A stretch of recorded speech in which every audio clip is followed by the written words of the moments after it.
Imagine losing everything you love and still keeping your faith. This is not just an ancient tale, it is an emotional journey that challenges our deepest beliefs. Discover the mysteries of Job, a man who faced the unimaginable and yet stood firm. Stay with us and see how this millennial story still powerfully resonates in our lives today. Job was a righteous and upright man, always striving to live a moral life and maintaining a disciplined relationship with God. In the land of Uz lived a man named Job. This man was blameless and honest, he feared God and shunned evil. He had 7 sons and 3 daughters, owned 7,000 sheep, 3,000 camels, 500 yokes of oxen, 500 donkeys, and a large number of servants. He was considered the greatest man among all the peoples of the East. Job's sons used to hold feasts in their homes on their birthdays and invite their 3 sisters to eat and drink with them. After each period of celebration, Job would arrange a purification ritual for them. Early in the morning, he would offer a burnt offering for each of them, thinking, "Perhaps my children have sinned and cursed God in their hearts." This was Job's regular practice, as described in the first chapter, verses 1-5. God highlighted Job's virtues to Satan. However, Satan argued that Job was righteous only because God abundantly blessed him. One day, the angels came to present themselves before the Lord, and Satan also came with them. The Lord asked Satan, "Where have you come from?"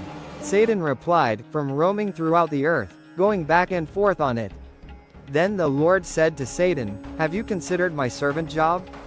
There is no one on earth like him, a blameless and upright man, who fears God and shuns evil." Satan replied, "Does Job fear God for nothing? Have you not put a hedge around him, his household, and everything he has? You have blessed the work of his hands, so that his flocks and herds are spread throughout the land." These dialogues between God and Satan are narrated in the book of Job, chapter 1, verses 6-10. Satan challenged God, saying that if allowed to bring suffering upon Job, he would curse God.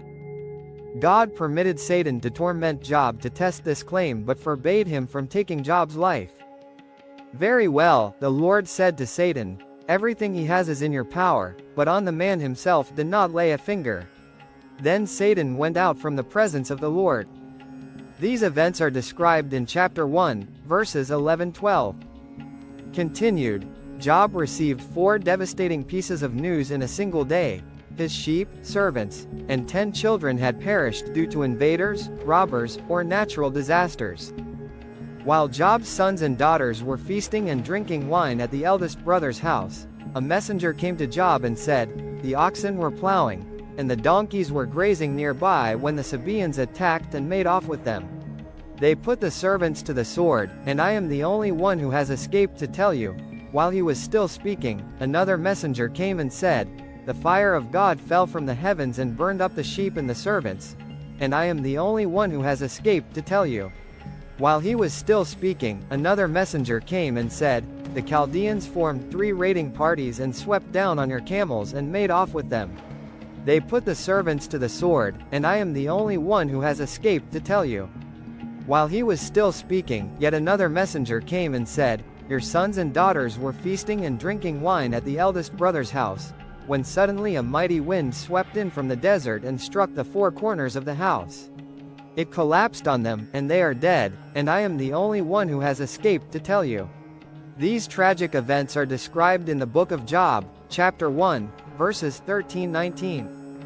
In his grief, Job tore his robes and shaved his head but still praised God in his prayers. At this, Job got up and tore his robe and shaved his head. Then he fell to the ground in worship and said, "Naked I came from my mother's womb, and naked I will depart. The Lord gave and the Lord has taken away, may the name of the Lord be praised."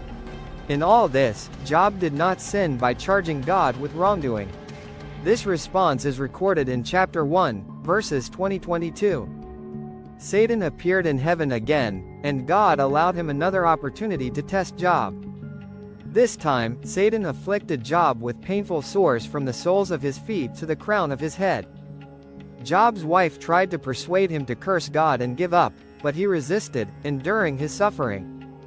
Shall we accept good from God, and not trouble? He replied, chapter 2, verses 9-10. 3 of Job's friends, Eliphaz, Bildad, and Zophar, came to console him. They sat in silence for 7 days, respecting his mourning. On the 7th day, Job broke his silence, cursing the day of his birth. He lamented his existence, comparing life to darkness, and wished he had never been born. Continued, in the conversations that followed, Job's friends tried to convince him that his suffering must be due to some hidden sin. Eliphaz argued that Job, who once consoled others, now needed to confront his own trials. Bildad suggested that Job's children had brought their deaths upon themselves, and Zophar insinuated that Job's punishment was less than what he deserved. These comments deeply angered Job. Job rebuked his friends, calling them worthless physicians, and accusing them of masking their lack of help with lies. My ears have heard all this, my eyes have seen it. What you know, I also know, I am not inferior to you. But I desire to speak to the Almighty and argue my case with God. You, however, smear me with lies. You are worthless physicians, all of you. Chapter 13, verses 1-4. Job questioned why God judges people based on their actions when he could easily correct or forgive them. He was perplexed by how a human could fully meet God's justice, given that God's ways are mysterious and beyond human comprehension. Job longed for someone to mediate between him and God, someone to bridge the gap. In chapter 19, verse 25, Job expressed his belief in a Redeemer. I know that my Redeemer lives, and that in the end he will stand on the earth. Similarly, in chapter 16, verse 19, he declared, even now my witness is in heaven, my advocate is on high. Despite his faith, Job's suffering became unbearable. He grew bitter, anxious, and afraid, lamenting the injustice of seeing wicked people prosper while he and other honest individuals suffered.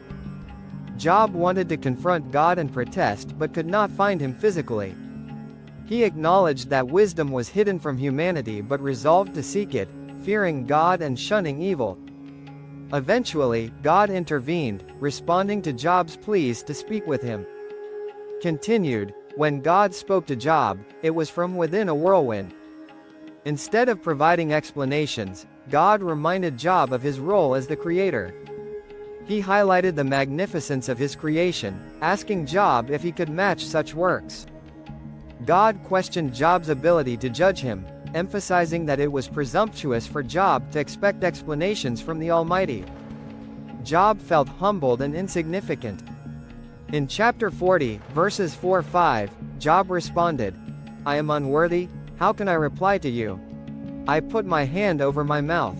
I spoke once, but I have no answer, twice, but I will say no more. Through this, Job recognized his limitations and acknowledged God's sovereignty. God restored Job's fortunes, blessing him with double what he had before.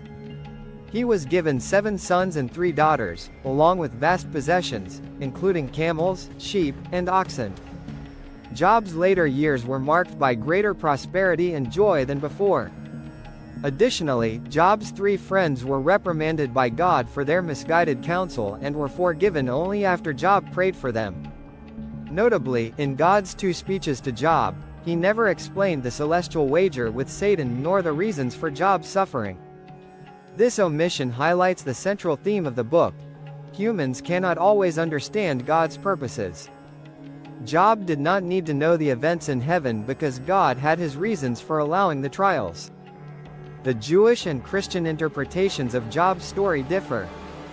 In ancient Jewish understanding, the justice of God was expected to manifest in this life, as both the righteous and the wicked shared the same fate in Sheol, a shadowy existence after death. In contrast, Christians view suffering in light of Christ's work and the promise of eternal life, understanding that earthly suffering pales in comparison to the glory that awaits in heaven. Continued, the book of Job contains 2 main narratives, the divine and the earthly. It begins with the celestial scene where God and Satan interact. Satan, once an angel tasked with reporting sins, had become cynical, doubting that anyone could love God selflessly. He believed humans only loved God for the blessings they received. This led to the heavenly debate between God and Satan, where God upheld Job as a man who loved him genuinely, not for material rewards. This heavenly encounter teaches significant truths about Satan. It suggests that Satan is not omnipresent like God, as he roams the earth instead of being everywhere at once.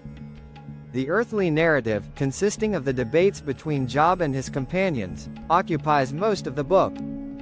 The central question is why Job, a righteous man, suffers so greatly. Job's friends argued that his suffering was due to sin, while Job maintained his innocence and protested the injustice. This dialogue is full of tension, as the reader knows Job is correct. The dual structure of the book reminds us that humans cannot see the full picture when it comes to understanding suffering. It is challenging to defend oneself when in such profound misery. Beyond seeking explanations, the story confronts a deeper question. Can one continue to believe in a good God when everything seems to be falling apart? The Book of Job offers a profound answer. Job's greatest pain was not physical suffering or social rejection but the feeling of spiritual distance from God. He cried out, pleading for God to speak to him and explain his plight. For Christians, the story of Job can be understood in the context of the New Testament. Just as God allowed Satan to provoke the crucifixion of Jesus, even Jesus questioned, "My God, why?" This parallels Job's lack of explanation for his suffering. Moreover, Christians believe in life beyond death, where suffering is ultimately redeemed. Continued, it is interesting to note that the Greek version of the Book of Job includes an additional verse stating that Job shall rise again with those whom the Lord raises. This hope of resurrection aligns with the Christian belief that there will be a final vindication for Job. Christians trust that Jesus will return to judge the living and the dead. On that day, all humanity will stand before his throne, and God's justice will be fully revealed. For Job, everything he longed for, justice and restoration, will come to fruition in this ultimate divine reckoning. The story of Job is a reminder that even when the reasons for suffering are unclear, faith in God's eternal purposes can sustain us. Job's tale emphasizes the importance of trust, even when human understanding falls short. We have just explored the depths of Job's story, a journey of faith, suffering, and redemption that challenges our understanding and touches the soul. If you found this story inspiring, intriguing, or thought-provoking, know that there is always more to discover. Every story shared here is a chance to look inward and reflect on the world around us. Do not miss the opportunity to continue exploring these fascinating insights. Subscribe now, give this story a like if it resonated with you, and share in the comments how it impacted your perspective. Share this story with someone who loves uncovering the mysteries of life and faith. Together, let us continue this journey of discovery and inspiration. Thank you for watching, and until next time.